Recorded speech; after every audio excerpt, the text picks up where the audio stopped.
Apa sih yang perlu dulu-duluin, tempat tinggal atau investasi? Nah, itu dia. Jadi aku akan masak spaghetti bolognese nih buat Vicky. Pertama bumbunya adalah Don't forget me.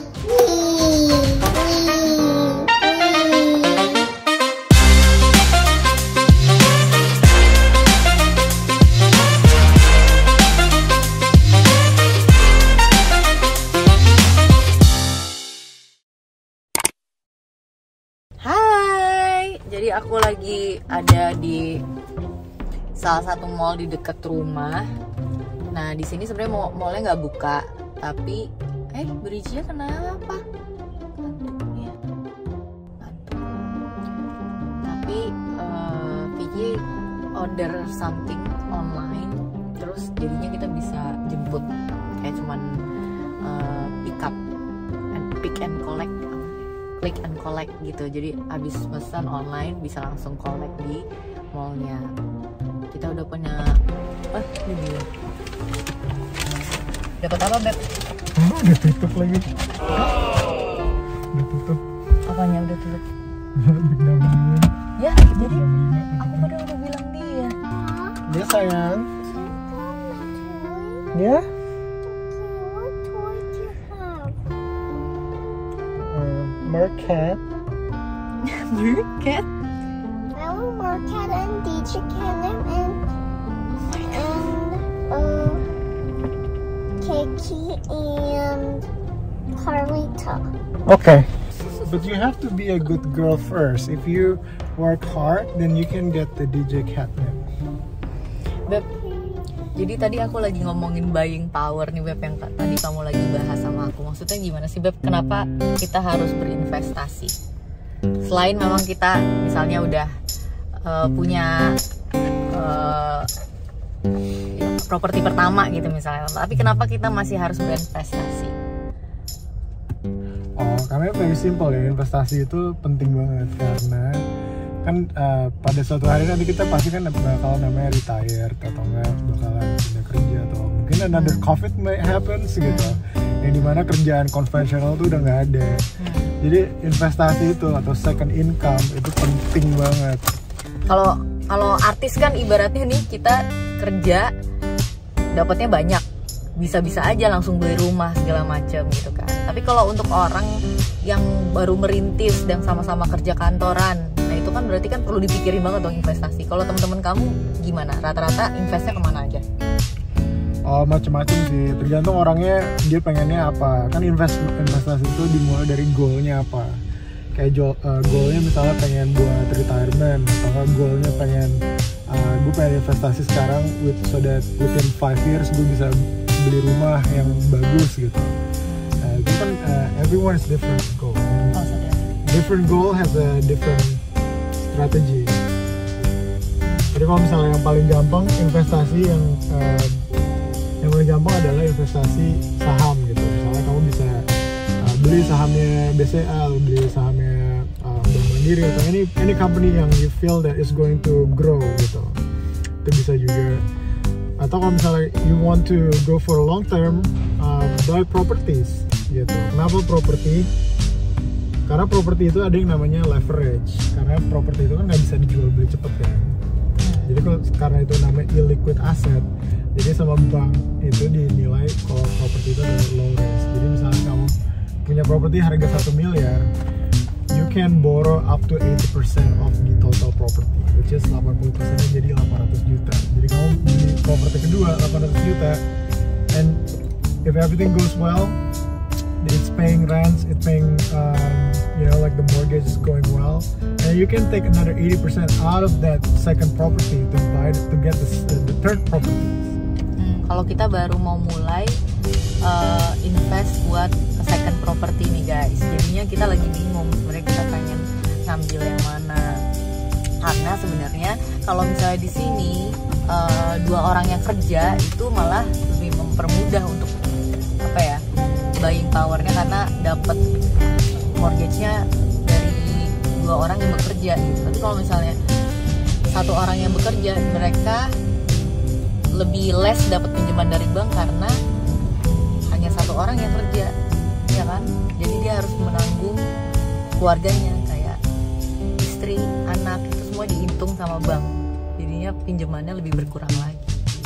Kalau aku juga sebenarnya udah diajarin investasi sih sama mama aku. Jadi aku dulu tuh zaman-zaman masih ada RBT, tau gak sih guys, yang kayak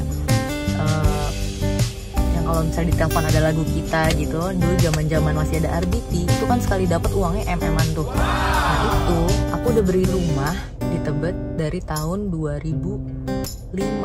2005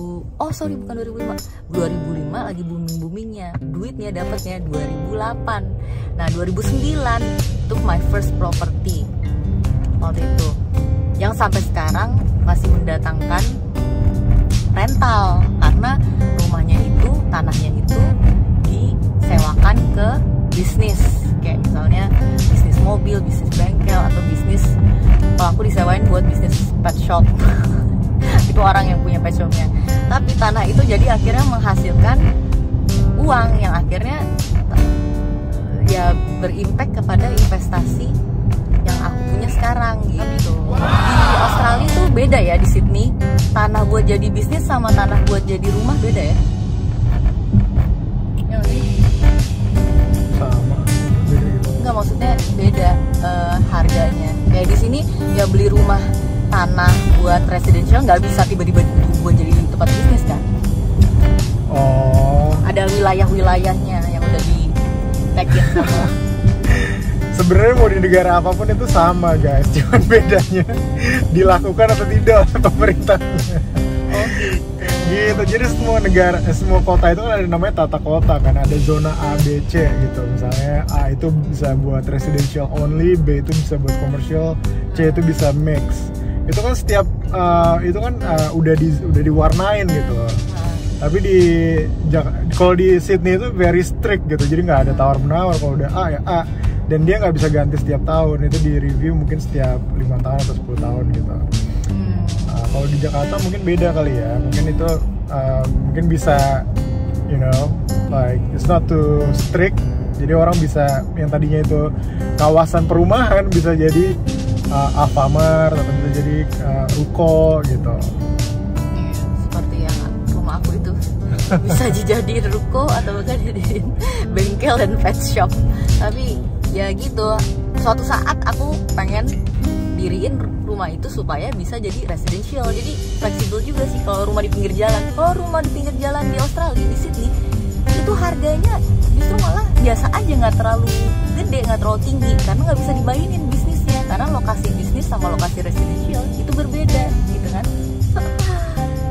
Bicara kita hari ini, semoga kali ini bisa ngasih bayangan buat teman-teman yang pengen investasi, dan apa sih yang perlu diduluin, tempat tinggal atau investasi kita gitu ya.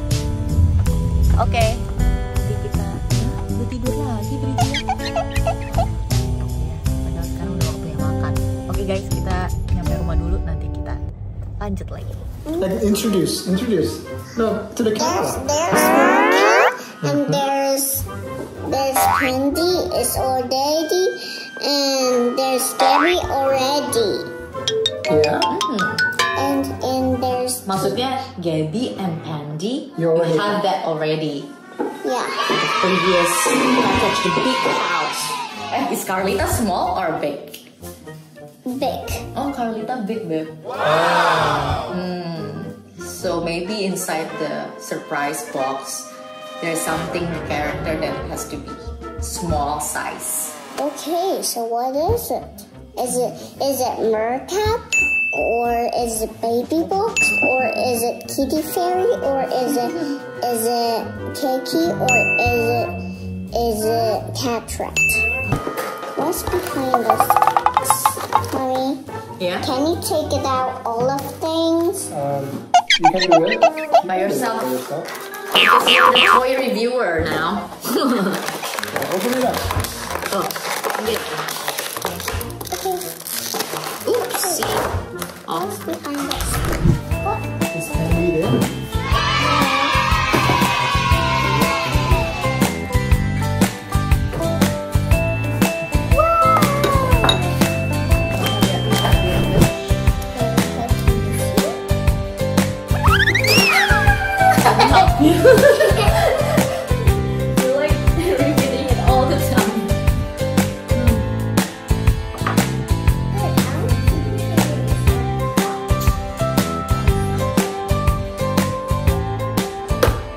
Fred bukannya di kamar mandi, Bri?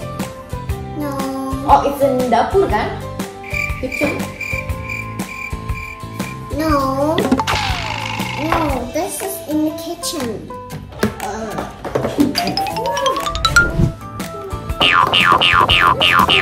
What house?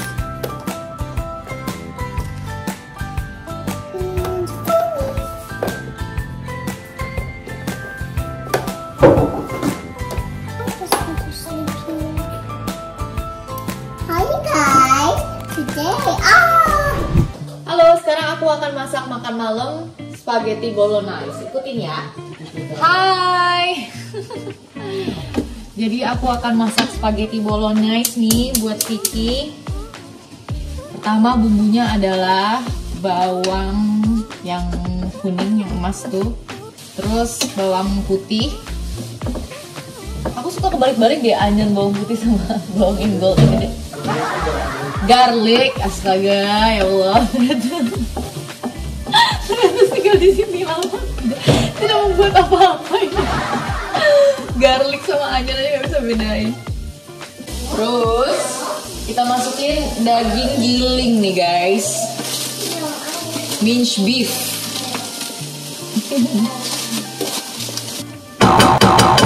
Pokoknya ingat kalau masak itu, kalau misalnya berbau daging-daging dulu. Kalau misalnya pengen masak sesuatu yang berhubungan sama daging-dagingnya dulu yang dimatengin, yang dimasukin. Kayak itu setelah bawang pasti. Jadi kayak misalnya masak nasi goreng atau apa ya, habis bawang dagingnya dulu, jangan nasi dulu. Biar dagingnya mateng. Tadinya aku mau pakai udang tapi ternyata nggak mau pakai udang, ya udahlah. Buat yang suka lebih berminyak kasih olive oil aja lagi biar dagingnya. Kalau misalnya suka pedas bisa ditambahin cabai potong sekarang.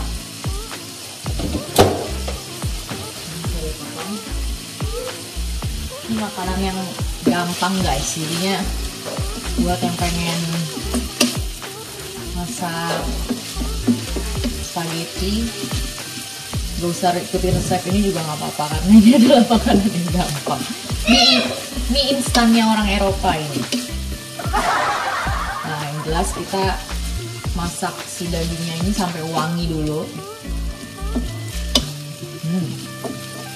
Wangi ini bawang. Aku tuh suka jarang banget mau makan pasta di restoran karena rasanya sebenarnya lebih natural banget, jadi nggak berasa kadang-kadang kalau makan pasta di tempat restoran bukan yang high end banget ya, misalnya restoran pasta yang standar lah. Mereka suka bikin pastanya tuh nggak sesuai sama yang aku mau. Kalau aku maunya tuh ada rasa bawangnya kerasa, gedean pinya. Nah, tuh kita kasih bumbunya. Bolognese ini sebenarnya juga bisa bikin sendiri, tapi aku nggak bikin sendiri.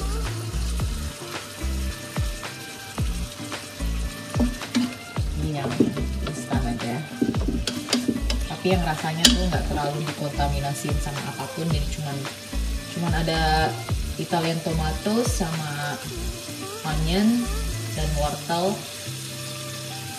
gitu. Jadi ini ada basil, ada oregano, ada parsley, ada Italian herbs. Aku masukin Italian herbs dulu. Aku suka tuh makanan yang berasa. Jadi kalau nggak berasa aku nggak suka. Dan aku sukanya kalau bumbuin makanan sesuai selera aja, jadi nggak ditakar-takar. Kayak aku bikin kue aja sesuai selera. Jadi aku nggak takar-takar lagi. Terserah kita aja gitu seberapa ya, sesuai selera, karena udah sering buatnya kali jadinya. Harus ditakar.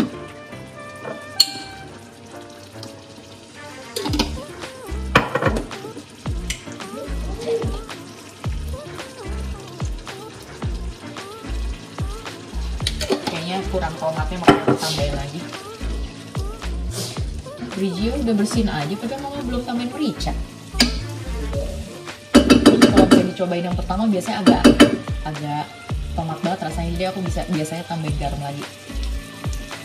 Kan? Itu udah enak sih, jadi garamnya nggak boleh banyak-banyak. Ini aja, nah. Cuman penambah rasa aja biar ada gurihnya. Terus biasanya tambah daun bawang lagi.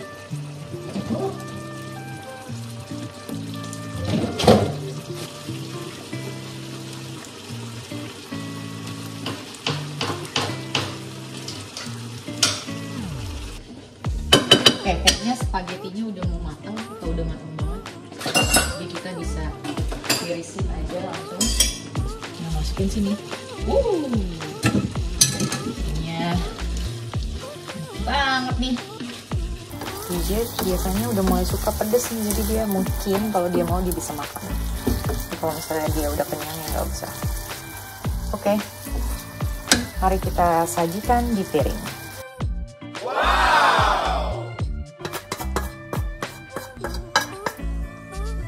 Banyak orang suka masak bumbunya dipisah, tapi aku kali ini karena bumbunya tadi banyak banget, jadi aku sengaja bumbunya digabungin aja. Ini adalah spaghetti. Sebentar ya, Biji ya. Mami pengen kasih tunjuk nih. Ini adalah spaghetti ala Mama Aca.